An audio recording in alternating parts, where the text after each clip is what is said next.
A vaccine preventable disease took away my right to ever be called mom again, my right to ever be a parent at a wedding, to ever hold a grandchild, to see my child graduate from college, and more importantly, even to have his comfort in our old age when my husband and I have to leave each other.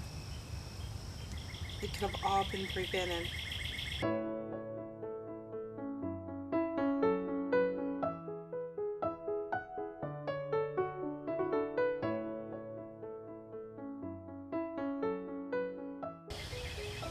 Hi, I'm Frankie Millie, National Director of Meningitis Angels.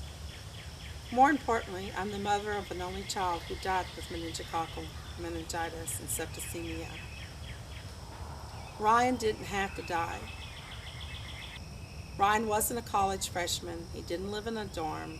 He was just a teenager who'd just graduated high school, preparing for life, just reached his pro-golf status. And within 14 hours, he went from being a perfectly healthy, beautiful young man to blood coming from every orifice of his body and death. Just 2 months after Ryan's graduation from high school, on Father's Day, Ryan became ill with a fever and an earache. No other signs, no other symptoms of meningococcal meningitis, or any other meningitis for that matter.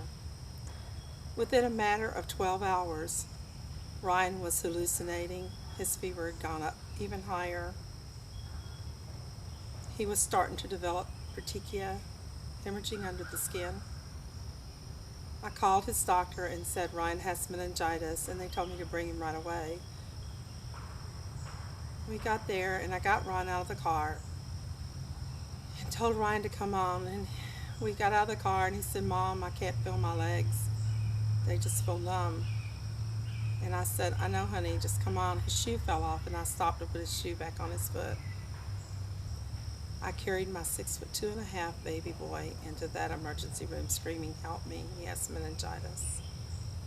Ryan looked at me and he said, "Mom, am I going to be all right?" I never answered because at that point I knew he probably wasn't. Ryan told his dad, "I'm cold, Dad, I'm cold." And so Bob began to rub Ryan's feet and tell him, "I know, it's okay." I just stood in the corner and watched as my child was dying right before my eyes. Ryan began to vomit blood, pure blood. The nurse said, "Ryan, we're going to put a stomach tube in because you're vomiting." And he said, "I'm sorry," and she began to cry. She looked at me and said, "What a good boy you have." Ryan's heart stopped. His dad was trapped between the gurney and the wall and the respirator. I was trying to get to Bob because I didn't want him to see advanced life support on his son. Before I could get to Bob, he was telling Ryan over and over and over again, "Daddy loves you, baby boy. Daddy loves you, baby boy." For just a few moments, Ryan's heart started beating on its own, and everyone stepped back. To their amazement, Ryan rolled his head in his dad's direction and mouthed the words, "I know." That would be the last thing Ryan would say.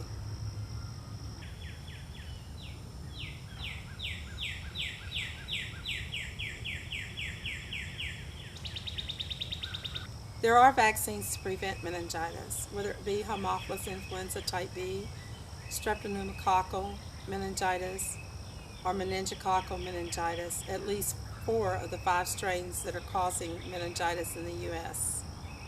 Please talk to your healthcare provider today. Don't wait. An hour a day can be too late. Talk to them and get your kids immunized. Give them the gift of life and protection against this deadly disease.